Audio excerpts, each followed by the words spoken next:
Everybody is head and shoulders. Today is going to be a little bit different. It might just be a single image on the background, but I'm not sure as this goes. I got some thoughts on Simone Biles dropping out, and here it is. You may not agree. It's probably going to get a whole bunch of dislikes, but this is what this channel is about, covering athletes that are head and shoulders above the rest. And Simone Biles is one of those athletes that have been head and shoulders over the rest.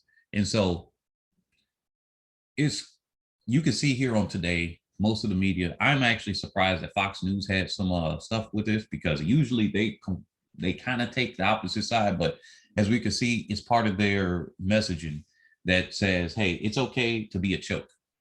Whereas somebody else, it would have been called, just think about a decade ago. Just think about 2 or 3 Olympics ago. If somebody drops out, there wasn't really a big term about so-called mental health. I got a video right here that talks about her struggling mentally before Rio. And they said Simone Biles reveals she and Ali nearly puked before Rio all around. Matter of fact, when Ali tells the story, they actually did. They went in the bathroom. They both went over a toilet and they puked. They hurled. They threw up, right? They threw up. And then they came out and they were holding hands. People remember that they were holding hands before that because they were so nervous. That's what that is. That's nerves. That's forcing you. Your body's reacting in a way. It's nervous. You're scared and everything like that. Or all of the tension is building up. Turns out she didn't crumble under the pressure, but this time she crumbled under that same pressure that her body felt. And now it's okay. Now people are making excuses for her. We don't make excuses when a man does this. Safa Powell, he got, quote, if he said, I got mental health issues, he'd be laughed off the track. Johan Blake, if he said he had mental health issues, he'd be laughed off the track. Michael Jordan, if he had so-called mental health issues when he was dominating the league, think of it as somebody that it just dominates. If Usain Bolt said he had mental health issues at the last minute, some people would say, wow, this is whatever. But at the end of the day, mental health issues, dude, it's called pressure. Yeah, you are dealing with mental issues. Yes, all of them are.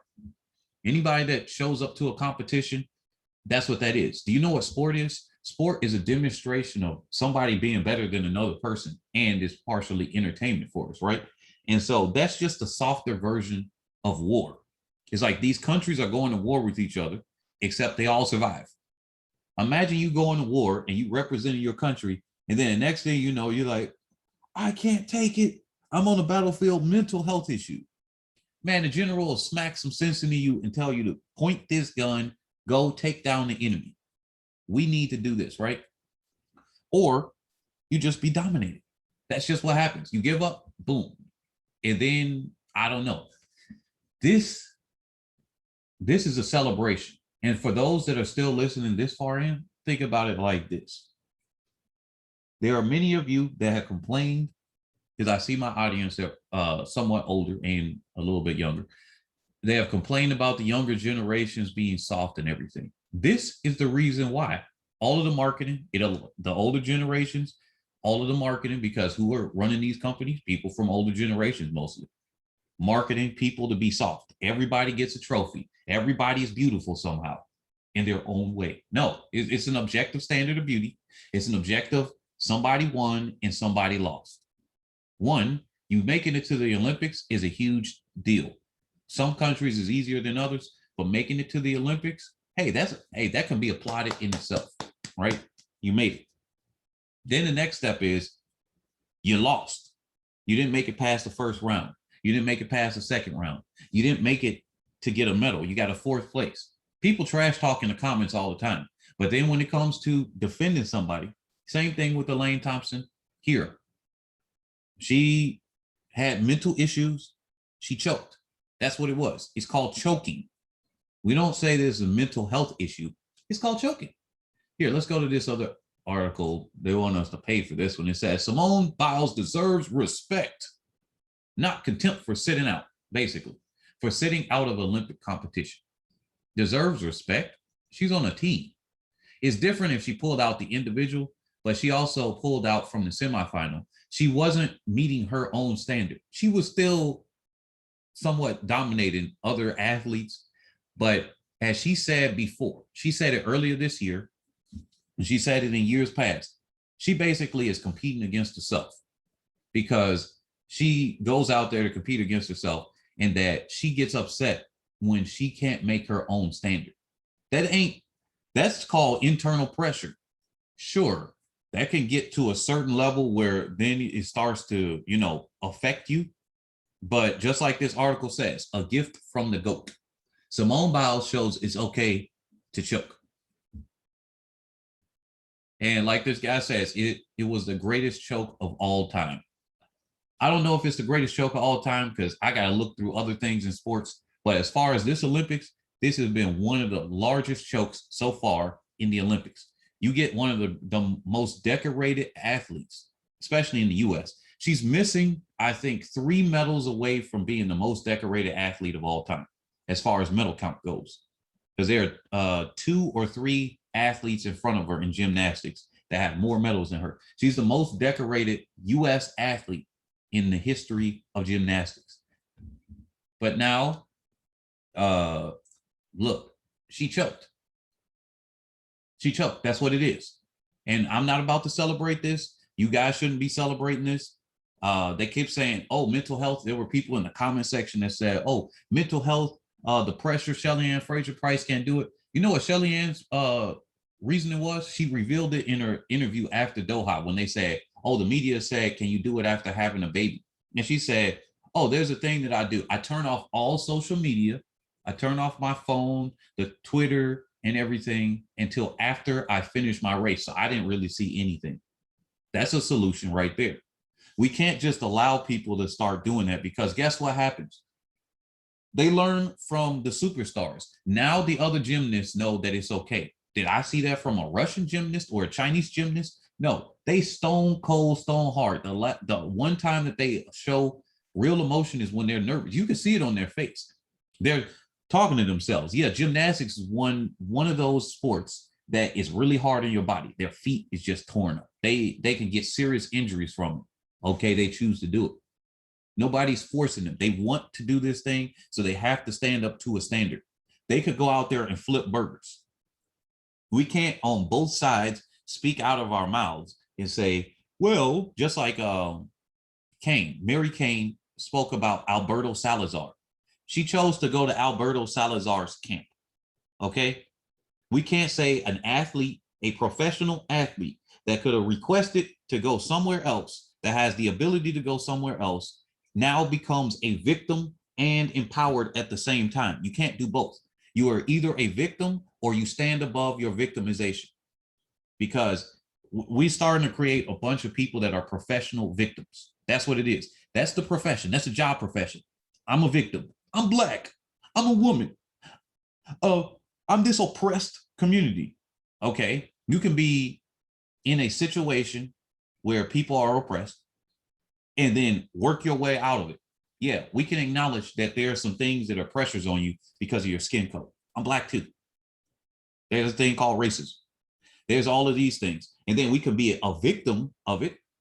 Or we can say, you know what? I see these things that are happening and I'm going to work through this. I'm going to do the best I can. Because what the victim card is, well, I can't do any better. Now I got mental health issues. Oh, mental health, I crumbled. But who passed me a tissue? Now, this is one thing that I already knew. I was like, man, this is the Federalists. I know they're about to hit them hard. They're about to say because she's a Black woman and whatever. Then I started reading out and they were like, yeah, it's because she's a Black woman. I'm like, I knew that was about to happen. But it might actually be part of that, the thing, because yeah, it is a thing where they are going to hold Black women to a different standard as the face of victimization. That is literally what these do. It's funny because the same people are falling and eating this up and they don't see it. They don't see that it's a manipulated gender war to make sure that the families, and this is just families in general, and it happens to be worse in different communities in general, will be torn apart. And here it is. It says a different kind of pressure follows Black women who achieve in a traditionally white spaces. Yeah, she's going to deal with some racism. She's going to deal with some stuff. The way I look at it when I get some stuff, it's a different type of trash talk to me. I look at it as a different type of trash talk. Somebody trash talk me for my skin color, I can do the same thing to them. All right, keep it moving. Unless they're going to do some physical harm to me, keep it moving, right? If that's what's going to happen, if I'm in their spaces. Now, I'm not in that space, so either that or I just don't say anything to them and I just do my thing. I heard all types of stuff. I coached at a predominantly white school before, and I heard some people screaming out some stuff, and I just was like, all right, I don't know who did it. If I knew who did it, maybe we could do some stuff about it, but I don't know who did it. It's just somebody went and drove by in a car, screaming out N-word, this, whatever, and I'm just like, oh, okay, that's supposed to hurt me, I guess, whatever. Barely even recognize it. And I'm like, okay, cool. People like to do things out of reaction when it comes to that aspect. But as far as that, we ain't about to celebrate somebody dropping out, whether they're black, they're white, they're man or woman. It's so funny. We get, what if a man chokes? Just think of it like that. Just think of it for a second, because men get 60% more prison time. And I'm talking from a U.S. perspective. This is a U.S. athlete. You might not agree in your country. Trust and believe that Europe is just as bad. Japan has hug hotels. It's that bad. China is trying to deal with that issue. Places in Africa are dealing with these same issues as well. It may not be as bad. It may be worse in certain areas. Australia is even worse than the U.S. It's just like a crack pipe place. So when it comes to these issues on double standards, you could both be, hey, I'm going to objectify myself, but don't you objectify me. I'm going to shake my booty out here, and I'm going to purposely bend over for people to give me attention, but then get angry that you give me attention, and then complain that you don't give me attention. This is the mental gymnastics that we're dealing with. And all puns intended, she went through some mental gymnastics and dropped out, and that will not, I'm not about to hold it up there, and I will hope that plenty of the audience won't. But I know some people will. They're going to disagree. Hey, we could do it respectively. Or you could just do some disrespect. Either way, you don't have to watch the channel. This channel is to uphold athletes head and shoulders above the rest. And if you don't like this aspect of the channel, okay, cool. There are other channels. You don't have to come here and watch, or you can hate watch. Doesn't matter. But like I said, I expect to get a whole bunch of dislikes from this one, just from the title that I think I'm going to put up here and some of the content earlier on. Let me know what you think about this whole thing, as far as, hey, whether you agree or disagree, and explain exactly the reason why you think it's okay to be a choke. If you agree with them saying, hey, mental health is important, then explain exactly why you think it's okay to choke. Because just like they changed shell shock to PTSD, post-traumatic stress disorder, then they keep giving all these long acronyms to things that are very simple. They're trying to rebrand PTSD to something else. And even longer term, I remember they were fighting about it for like about 5 or 6 years to fight about and say this thing. It went from LBG to LBGTQ, LBGTQ, and ABC, XYZ. Like what, how many alphabets you need, right? We've taken the terms and really just muddied the waters. We've muddied the waters between genders. We've muddied the waters between standards. Sport is about standard. When we go here, look at this. We got a list of people in track and field where you can see somebody is faster than the next person. Now we got people making excuses. First it's about the shoes, then it's about the track, then it's about, oh, this person had this wind, and so if we readjust it, it was actually this. But when you look through the history of the times of where people are running their times, they got wind with them. What, are we supposed to take away the wind from that and we only do it? What the heck happened here? I clicked on a name and I went to the front page. So yeah, are we supposed to take away the time? Okay. For some reason, we're seeing the front page when I click Shelly-ann Fraser-Pryce's name. But are we supposed to take away from the time of these athletes or something? Is that what we do these days? Oh, wow. It keeps resetting me to the front page when I click Shelly-ann Fraser-Pryce's name, and I even see it here now, but I guess I can't see a profile. For whatever reason, this site isn't working, or maybe it's because I'm speaking about some things and they ain't wanting us to talk about them. But are we supposed to take away somebody's time just because they, wow, their site is going through an issue? I can't even click on Elaine Thompson-Herah's stuff here. But look at this.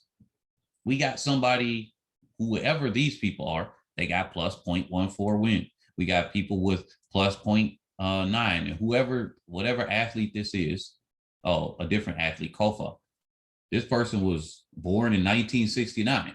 Now this person is 52 now. But back when she was competing, she still had win behind her. So now we zero in all the win and say, well, it was equivalent to their PR. That's what I saw in the comment section. Like, well, okay, the 1063 was actually equivalent to her 10.7 PR. Didn't her 10.7 have some wind too? Not every single time, but some of the time she had like a wind assisted, whether it's slight. And I'm just like, okay, what if she had a slight headwind? I don't ever see anybody say, well, this slight headwind time would have been this. I have never seen that in the comment section under any videos. Even Usain Bolt's record, they were like, yeah, with the headwind, this would have been faster. That's all I said. I saw. Never have I seen it go to, oh, well, you know, it would have been this time had the headwind been eliminated and it was a zero wind. Or if you had a tailwind, it would have been this, like most of the other records. Almost all of these times here got a tailwind with them. I don't know what the heck is the problem with just acknowledging that in track and field, some people are faster than others. Now we're starting to get to that point. When we start saying everybody gives a trophy because they showed up, that's when I'm out. I gotta quit. I will stop doing this. If that starts to be the accepted standard, where they just gotta show up and that's all that it takes, and they just get a round of applause for showing up. And if they drop out, no matter what they do, we don't hold them to a standard. Elaine Thompson-Herah, she drops out of the team, we don't hold her to a standard. Maybe she has an injury or something, right? But we knew that she threw up before because Talou said she threw up. That was pressure. That was pressure the same way Biles threw up. If she's dealing with those things, cool. She didn't show up. We can't applaud her and be like, well, she got an injury. Let's give her applause because she had an injury. It didn't do anything. She didn't get a medal. She didn't show up to the final, whatever. Let's give her an applause. I give more applause if she had the injury and she was like, well, I'm at this championship. Let me just see what I can do. Shelly-ann Fraser-Pryce, we knew she had an injury, running on toe injury. She dang near cried. And she held it in the semifinals in Rio. Do y'all remember that? Shelly-ann Fraser-Pryce went through. She had that toe injury. She went, Talou came up on her shoulder. Let's see if Talou's profile works. Talou came up on her shoulder and said, nope, it's not even working. This is weird. This is weird. So she came up on the shoulder and just gave her a shoulder to lean on for a second. And Shelly-ann Fraser-Pryce was really trying to hold that in, trying to hold back those tears. Well, there you go. That's a mark of a champion right there. She went and she did what she had to do. What? She could have said, well, I had mental health issues from my toe. Allison Felix had a foot injury. She ran in Rio and got second in the 400. She could have easily dropped out. Yeah, sometimes people are injured. That's what happened with Dina Asher-Smith, right? People are like, well, in the 200, Dina Asher-Smith wouldn't have been world champion. Now they used it in the reverse. See, that's what it comes here. Now they're using it in reverse. Dina Asher-Smith showed up. She did what she needed to do. She actually ran a fast time that would have been able to place in the previous world championships or win on some of them. And then now they say, well, the other people didn't show up for whatever reason it was, right? They wanted to focus on different events, or they were injured, or whatever happened. And then they said, well, she wouldn't have done it. They didn't make an excuse when Shelly-ann Fraser-Pryce won the 200 and didn't even break 22. Dina Asher-Smith broke 22 seconds. And then they didn't make one for Shelly-ann Fraser-Pryce. Allison Felix was injured. So, I mean, there were other people that could have beat her, right? So that's all I got to say on that. What do you guys think about it? Let me know in the comment section below. Peace.